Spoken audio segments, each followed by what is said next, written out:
by me saying I'm Madeline Guanazo. My pronouns are she, her, hers, and I'm in Chicago.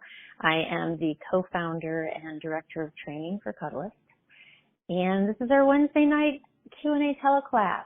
So I get to talk about what's on my mind tonight that is relevant for this practice that we do of working with clients in the space of therapeutic platonic presence.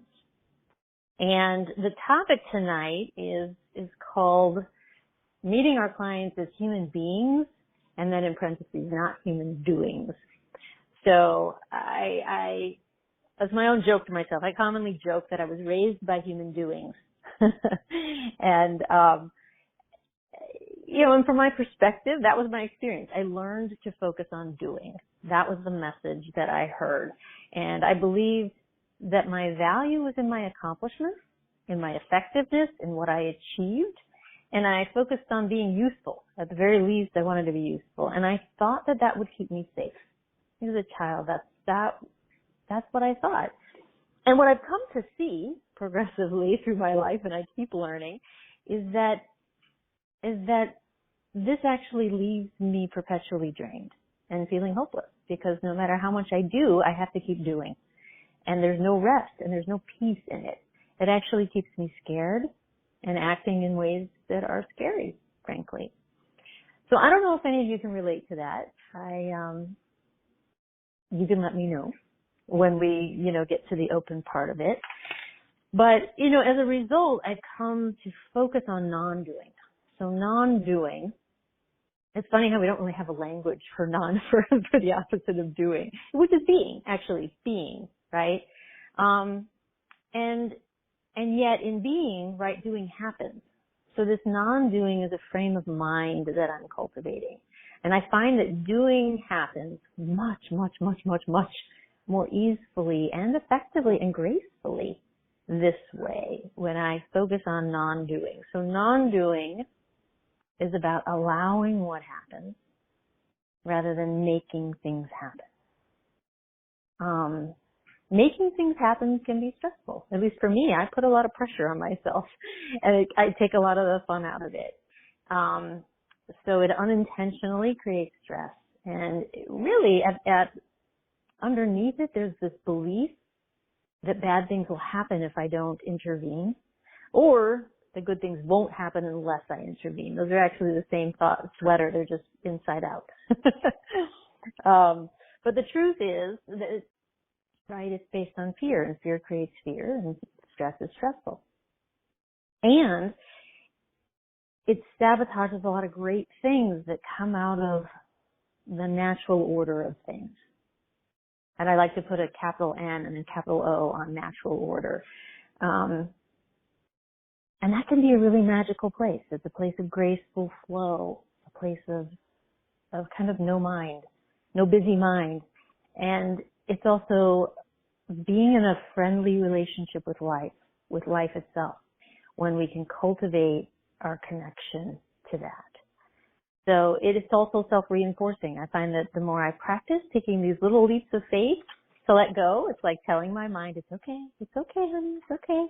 You don't have to try so hard. You don't have to keep doing. And I can allow things to happen and then be curious and see what's going to happen. So what it does not mean is that I don't show up. It does not mean that I become mindless or that I stop paying attention. It's the opposite. It means that I show up and I'm really present, kind of like with an open mind, with a curious mind, and I listen with wonder and with curiosity. And I say this because this is the space when I say to my clients, how would you like to connect? This is the empowering my clients. I really go into this place of like, I don't have to make anything happen here, right? I can trust them. So in that place, I'll notice the fears and the pressure to do something. The thoughts will come up, right? They're like, oh no, they're anxious, they're nervous. Maybe I should be nervous too. And I just take a deep breath. I give it space. I remember I can just count. I can be curious. I can look at them. There's things happening over there. They're adjusting to being in that space. They're listening for themselves. They're listening to me. And really, I remind myself that I value peace, and I value calm, and I value comfort. And when I prioritize those things, I make space for them. I put my attention and focus on that. And what happens is that, instead of fear creating fear, there's peace is creating peace. And calm is calming, right? So I just put myself in that space. And it really what it is, it's a practice. It's kind of a way of life, and it is a commitment to contentment is the way I think of it. I'm committed to contentment. And I practice it in little ways. So today, for instance, I'm leaving. I'm getting up at 5 a.m. to go on a trip, and packing for me is always a bit of a am I going to forget something? I have enough and make time for it. And, so today I've just been in that, you know what? The packing will happen, Madeline, and kind of create space and notice where my attention and energy is going. Noticing that, I feel like doing the dishes right now. Here they are. My goodness. And then so much, my mind is like, you have to get the dishes done. Well, that's no fun, but I noticed that I'm actually doing the dishes right now and enjoying it, and it's kind of fun. And things are happening. They're happening through me, and I'm not pressuring myself. So it's a lovely place to be, and partly it is, I'm talking about cultivating this and practicing it by making space in our lives, empty space, and then being curious about what will fill it. I find that is something for me that really helps me gain trust in this practice of non-doing, is that I can create empty space and not make myself do anything in that space, and then notice that all these amazing things get done and happen in that space.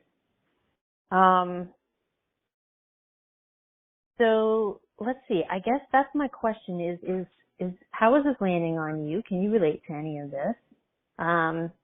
And what are some examples for you, either of ways that you pressure yourself and create stress where, maybe it's not a good use of that energy? But more importantly, where are there places where you've noticed yourself kind of letting go and noticing that amazing things happen without you having to make them happen or try to happen? And that my encouragement really, and also ask me if you have, what happens in a space with clients when you go into that really curious, what's going to happen next in our session? How are we going to connect with the commitment to it coming from them and not from your own doing?